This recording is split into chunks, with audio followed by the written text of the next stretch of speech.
Let's be real. When you scroll through Instagram, Indonesia looks like paradise. Perfect beaches, cheap villas, breathtaking views, zero stress. But here's the thing. That's just one side of the story. In this video, I'm going to show you the real Indonesia. Not just the Instagram version, not just the tourist highlights, but the raw, unfiltered reality. Yes, there are places here that are absolutely stunning. Some of the most beautiful I've ever seen.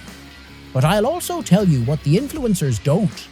The things that are overpriced, the traffic nightmares, the scams, the downsides that most people only learn the hard way. So if you're planning a trip, or just curious about what Indonesia is really like, stick around. This is the full picture. The good, the bad, and everything in between.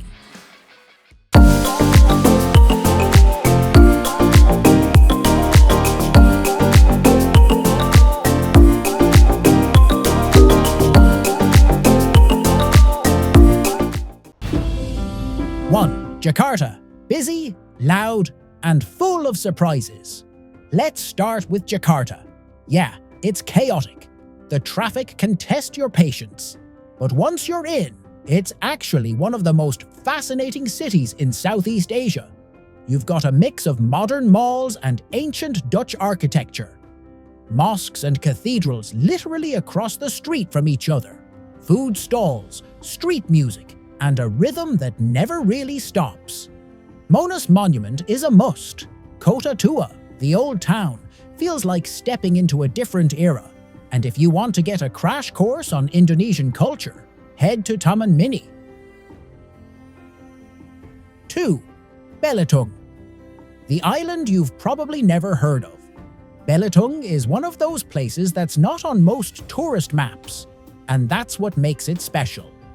It's all about white sand beaches, giant granite rocks, and water so clear it doesn't feel real.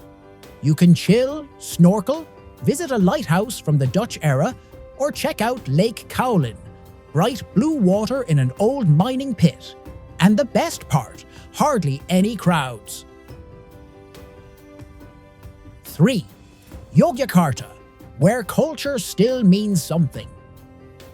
If you want to really understand Java, come to Yogyakarta. Locals call it Jogja. This place is all about tradition.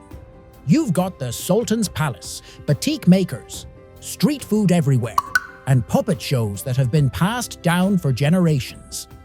It's also the gateway to two ancient temples, Borobudur, the world's biggest Buddhist temple, and Prambanan, a massive Hindu complex. Plus, the energy here is just different, creative, youthful, and grounded in heritage. 4. Mount Bromo. Wake up early. Thank yourself later. Mount Bromo is one of those worth it spots. You'll wake up before sunrise, drive in the dark, and hike a little bit. But when the sun starts rising over that smoking crater, you'll forget how tired you are. The surrounding sea of sand makes it feel like you're on another planet. Locals still perform rituals here, offering food and flowers to the mountain. It's not just a view, it's a feeling. 5. Bali. Not the Instagram versions, Bali's famous, but it's also misunderstood. Yes, there's nightlife and beach clubs. But that's just one side of the island. The real magic? It's in Ubud's temples. The rice terraces of Tegolalang, the cliffside shrines like Uluwatu and Tanah Lot. The spiritual vibe here is strong. And if you want to connect with nature, with culture, with yourself, it's all here. 6. Gili Islands. Small, chill, and completely car-free. Just off Lombok, you'll find the 3 Gili Islands. Gili Trawangan, Gili Meno, and Gili Air. No cars, no chaos. Just bikes, sandy paths, beach bars, and blue water for days. Gili Tea is the party spot. Gili Meno is super quiet, perfect for couples or solo travelers wanting peace. Gili Air is a mix of both. And the snorkeling? top-notch. 7. Lombok, Bali's understated neighbor.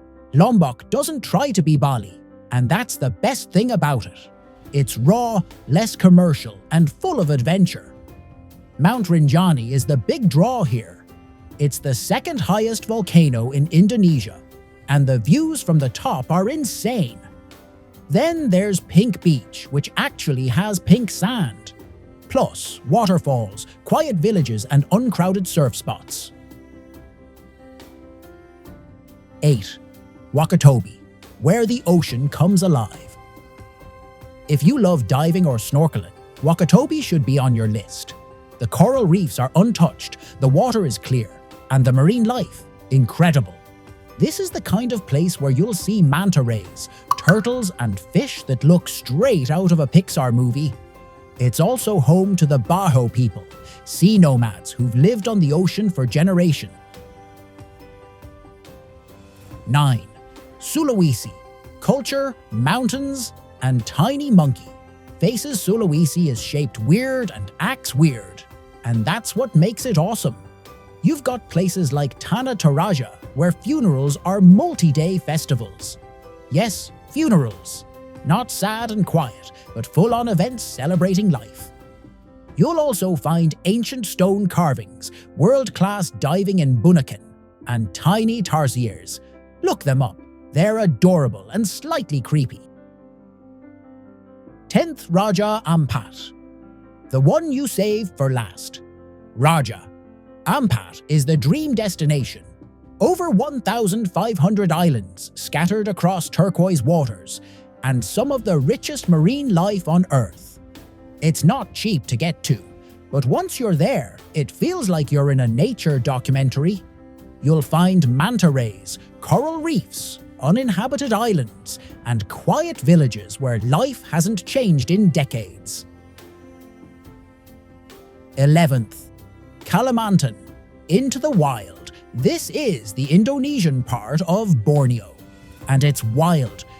Thick jungles, winding rivers, and orangutans that swing right over your boat. You can visit conservation centers, explore national parks like Tanjung Puting, and learn from the Dayak people who've lived here for centuries. It's one of those rare places that still feels untouched. Here's the thing. Indonesia is not just Bali. It's not just beaches. It's not just volcanoes. It's diversity. It's stories. It's adventure. You could visit again and again and still find new places that blow your mind. So, which one would you visit first? Drop a comment below. I'd love to hear what caught your eye. And if this gave you travel ideas, subscribe. Because this isn't a one-off. There's a lot more coming.